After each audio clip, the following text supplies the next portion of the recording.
मैं शिवम चतुर्वेदी और आप सभी लोग देख रहे हैं हिंद वॉइस चैनल। दोस्तों, आज बात की जाएगी पालघर की। पालघर जो एक कस्बा है, एक गांव है, आदिवासी इलाका है महाराष्ट्र प्रदेश के अंदर।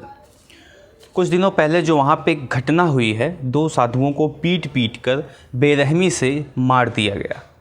तो उसी पूरी घटना पे, उसी पूरे प्रकरण पे आज दोस्तों बात की जाएगी। दोस्तों, 2 शब्द में इस बात को कहा जाए तो यह निंदनीय है, शर्मनाक है, इंसानियत को तार तार कर देने वाला, कृतज्ञ है, जिसको किसी भी आधार से सही नहीं ठहराया जा सकता। किसी भी तरीके से इसकी व्याख्या करना बहुत ही कठिन है। यह कार्य जिन लोगों के द्वारा किया गया वो उनको केवल और केवल दरिंदे ही कहा जा सकता है दोस्तों। लेकिन इसके साथ साथ ही दोस्तों बहुत से राजनीतिक पहलू भी आ जाते हैं और बहुत सारी बातें निकल के सामने आना शुरू हो जाती हैं दोस्तों। तो उन सभी चीज़ों पे बात कर लिया जाएगा। लेकिन सबसे पहले बात की जाएगी दोस्तों, वहाँ पे जो पुलिस वाले खड़े थे उनकी क्या भूमिका वहाँ पे होनी चाहिए थी और उन्होंने अपने कार्य को किस ढंग से किया। यह सवाल सबसे महत्वपूर्ण सवाल दोस्तों ये है। आप सब लोग उस वीडियो को देख चुके होंगे। अगर नहीं देख चुके हैं तो मैं आप सब लोग को उस वीडियो को दिखा देता हूं। आप सब लोग उस वीडियो को 2 मिनट देख लें।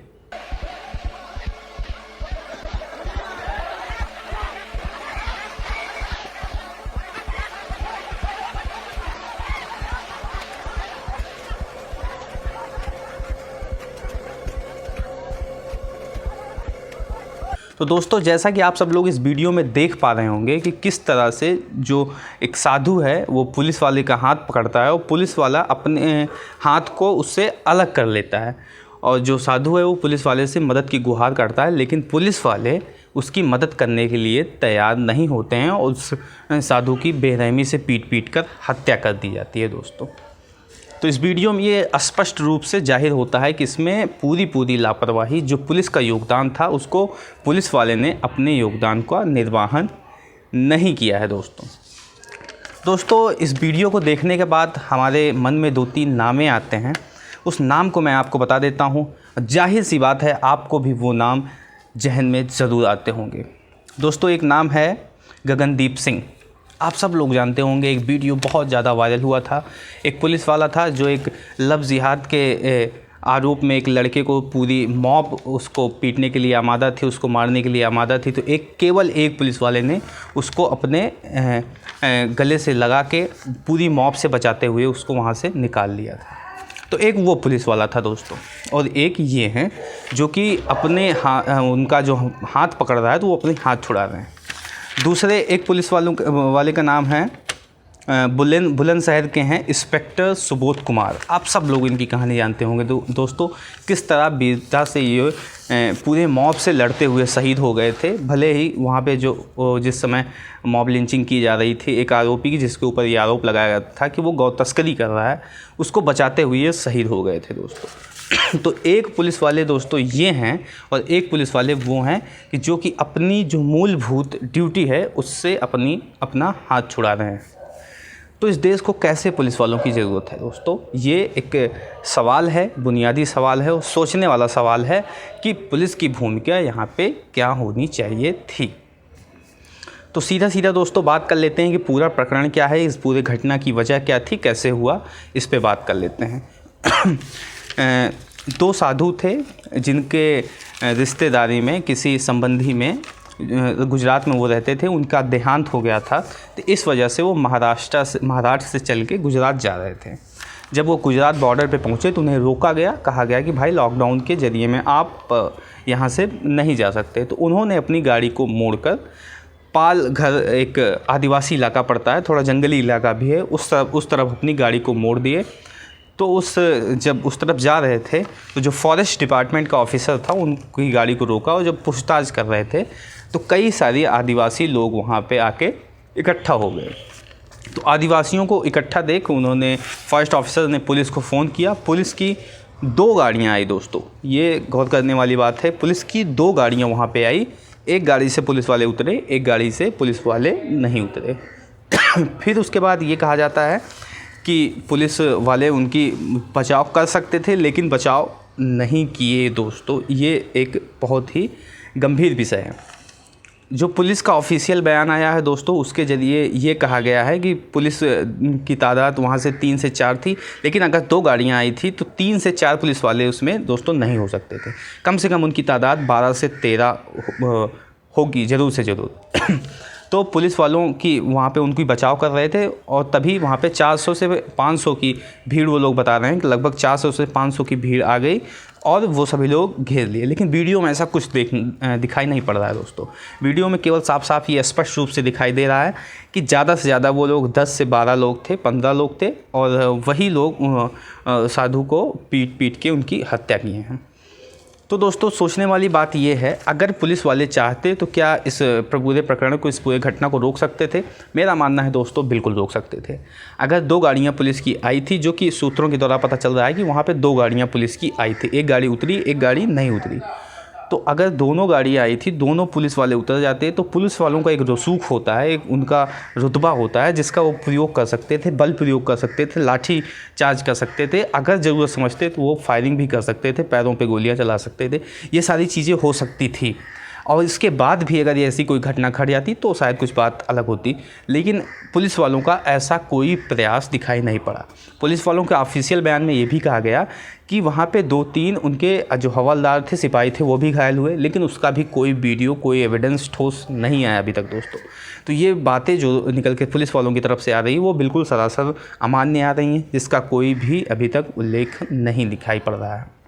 हाँ, ये बात बिल्कुल साफ तरह से क्लियर है कि वीडियो में बिल्कुल साफ साफ दिख रहा है कि किस तरह से वो साधु पुलिस वाले से मदद की गुहार लगा रहा है और पुलिस वाला अपना बचाव करते हुए उससे अपने हाथ को अलग कर रहा है। ये बिल्कुल साफ क्लियर वीडियो में दिख रहा है। तो दोस्तों ये बहुत ही गंभीर सवाल उठाता है महाराष्ट्र पुलिस की ऊपर, महाराष्ट्र सरकार के ऊपर कि किस तरह से वो अपने पूरे प्रकरण को देख रहे हैं। साथ ही साथ दोस्तों वीडियो में ये भी क्लियर दिखता है कि जो पुलिस वाला है वो साधु को किसी दरवाजे की तरफ से ले आ रहा है, किसी दरवाजे की तरफ से बाहर लेके आ रहा है। तो ये कैसा बहुत अचंभे वाली बात होती है कि दरवाजे की से बाहर की तरफ ले आ रहा है। अगर वहाँ पे कोई कमरा था, कोई दरवाज़ा था तो वहाँ पे उनको ले जाके सुरक्षित लॉक किया जा सकता था, ये सारी चीज़ें हो सकती थी। लेकिन ऐसा कुछ भी दिखाई नहीं दिया और 2 साधु थे और उनका एक ड्राइवर, तीनों लोगों की बेरहमी से पीट कर हत्या कर दी गई दोस्तों। तो ये था दोस्तों पूरा प्रकरण कि किस तरह से घटना हुई और उसके बाद किस तरह पुलिस का क्या रवैया रहा। तो ये सारी चीज़ें थी। जो महाराष्ट्र सरकार की तरफ से ऑफिशियल बयान आया है उसमें ये भी कहा गया है कि जो घटना की वजह थी वो थी अफवाह, कि वहाँ की उस इलाके में थोड़ा ये अफवाह चल रही थी बच्चा चोरी की, कि बहुत सारे लोग हैं जो लॉकडाउन के समय पे गाड़ियाँ लेके रात में आते हैं और बच्चा चुरा के चले जाते हैं। तो इसी घटना की वजह से वहाँ पे ये घटना घटित हुई, इसी अफवाह की वजह से ये घटना वहाँ पे घटित हो गई दोस्तों। तो ये बात थी एक। दूसरी बात जो दोस्तों ये है कि इस घटना के बाद तुरंत ही इसका सांप्रदायिक रंग देना भी लोगों ने शुरू कर दिया। बड़े बड़े टीवी चैनलों ने और बहुत सारे IT cells, fake news media, ये सारी चीज़ों ने इनका सांप्रदायिक रंग देना तुरंत शुरू कर दिया। यहाँ तक कि महाराष्ट्र के राज्य मंत्री ने भी यह बात को क्लियर कर दिया कि जो लोग मरे हैं और जो लोग मारे हैं दोनों का समुदाय एक, दोनों का धर्म एक था। लेकिन इसको बिल्कुल किसी कोई मान नहीं रहा है। इसका तुरंत इसको एक समुदाय विशेष के लोगों के ऊपर टारगेट करके इसको कह दिया गया। दोस्तों मैं बता दूं, मेरे पास एक व्हाट्सएप पे मैसेज आया था। उस मैसेज में ये कहा गया था कि आज हम लोग इतने संवेदनशील हो गए हैं कि हमारे 2 साधुओं को, हिंदू साधुओं को दोस्तों कुछ मुसलमान भीड़ के लोगों ने पीट के मार दिया, आप लोग अभी भी सोए हुए हैं, ऐसे करके कई सारे मैसेज आए। तो अगर मैं उनको बताना चाहा भी कि दोस्तों ऐसी कुछ नहीं है, वहाँ पे ऐसी बात नहीं थी, सांप्रदायिक रंग इसको मत दो, लेकिन वो लोग मानने को दोस्तों तैयार नहीं थे। तो इस तरह के भी प्रकरण लगातार तैयार किए जाने शुरू हो गए। तो दोस्तों ये तो थी एक बात। तो इस बात को मैं बिल्कुल क्लियर कर दूं कि ऐसा कोई भी सांप्रदायिक मामला अभी तक वहाँ पे सामने नहीं आया। जांच होगी उसके बाद क्या होगा उसका तो कुछ पता नहीं है, लेकिन अभी तक ऐसा कोई वहाँ पे सांप्रदायिक मामला नहीं आया है कि वहाँ पे किसी मुसलमान ने मॉब लिंचिंग करके मार दिया। तो ऐसा कुछ नहीं आया। लेकिन हाँ, जो भी घटना वहाँ पे हुई थी वो निंदनीय थी, बिल्कुल उसका खंडन किया जाता है, लेकिन उसका सांप्रदायिक रंग अगर दिया जाएगा तो दोस्तों वो गलत है। उससे केवल एक तरह की हिंसा, एक तरह की नफरत भड़केगी, उससे ज़्यादा दोस्तों कुछ नहीं होगा।